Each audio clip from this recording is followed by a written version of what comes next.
Today is December 14th, 2015, 12/14/15, and I am just returning back from an interview with Cottrell on the book Lucky.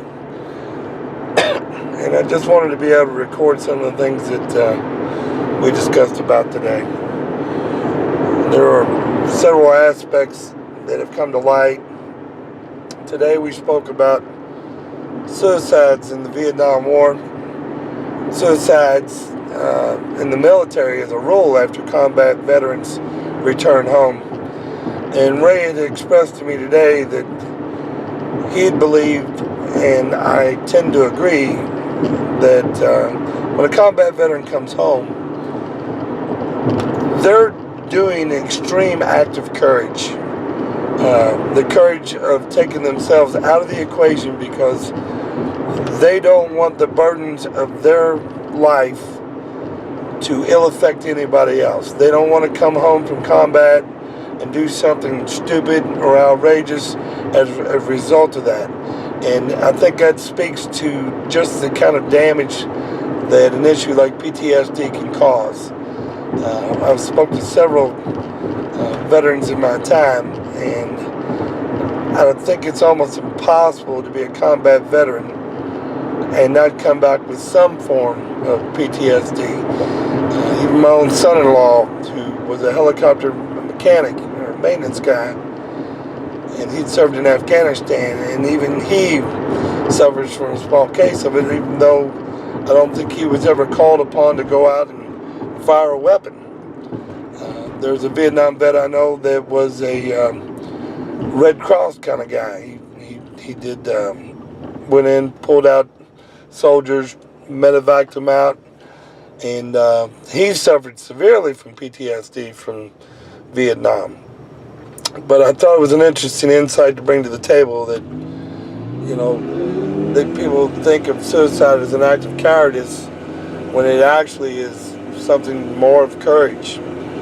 Ray spoke today about his 7 Valor Medals in a conversation that he had with Lieutenant Governor's wife, Miss Henry, and told her that, you know, when he thinks about his Valor Medals, she wanted to have him in a parade, which he had done before with other veterans, and he would march with a Vietnam veteran in a minute. He happened to have plans for the one she was inviting him to, but he explained to her during that conversation a couple weeks ago about how he perceived those medals. And in his mind, those medals, while they may have came to him, so the true courage wasn't me going and pulling out an injured soldier or protecting an injured soldier. It was the guy that got shot. It was the guy that was out there on the front lines that I was going to save. These are the guys that should have got the medals. They're the ones that are going that extra percent. They're the ones that are showing that courage to stand up and fight when someone's coming to kill you. So I thought it was profound and noteworthy to add to the equation. Some other things we talked about today. Give me a minute, let me clear my mind and see what pops in my head.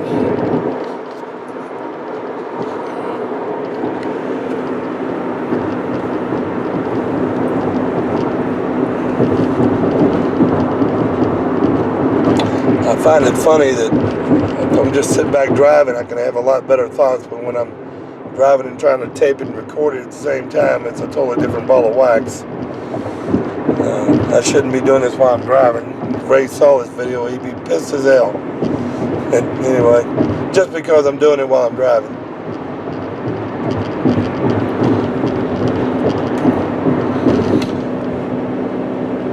We spoke today about people that were conscientious objectors, and Ray was of the opinion that perhaps 1 million of them had run across to Canada to get away from it, while his buddy Moose was a Canadian, and he actually ran to the U.S. to be part of the war, which I think speaks a lot to the warrior spirit that Moose possessed, and his respect of Ray is in such high level and high regard that should say even more about Ray's warrior spirit and how he operated as a commander of a platoon or company of men, or his rad patrols and whatnot.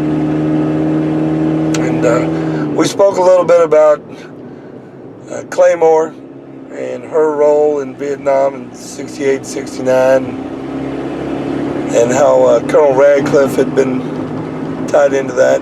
Ray spoke about dealing with the 1st Cav under then Colonel Patton, which is the son of General Patton.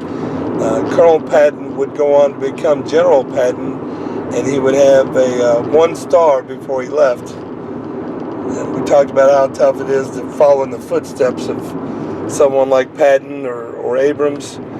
I know a guy, Jimmy, that used to do tank maintenance and armored vehicle maintenance back in the 70s and 80s, late 70s, early 80s. And he talked about Abrams' grandson was in the tank with him when he was training these guys out. Abrams was under his command. Now, this particular Abrams went on to become a general himself, but how interesting it is to be a son or a grandson to be riding in an armored vehicle that's named after your parent or grandparent. I mean, those are big, big shoes to have to fill, you know. We spoke today, too, a lot about how Ray treats everybody the same, and he's always tried to be the same person. And today I discussed with him that the kind-hearted, gentle soul that I see before me now, I know the warrior's in there. I've seen it, you know, and I wanted to try to coerce some of that out of him today, just so that I could have a little more meat to the story. People want to hear about Ray. They don't need to hear they're not really all that interested in the geopolitical world of the time frame, but I think in order to tell the story well, that at least a nod should be given to that. We're talking about 1963, all the way through to 1972 now. This is the Vietnam era of his world. His first trip in 63, one under his command was going out on a night reconnaissance mission. And it was Christmas of 1963.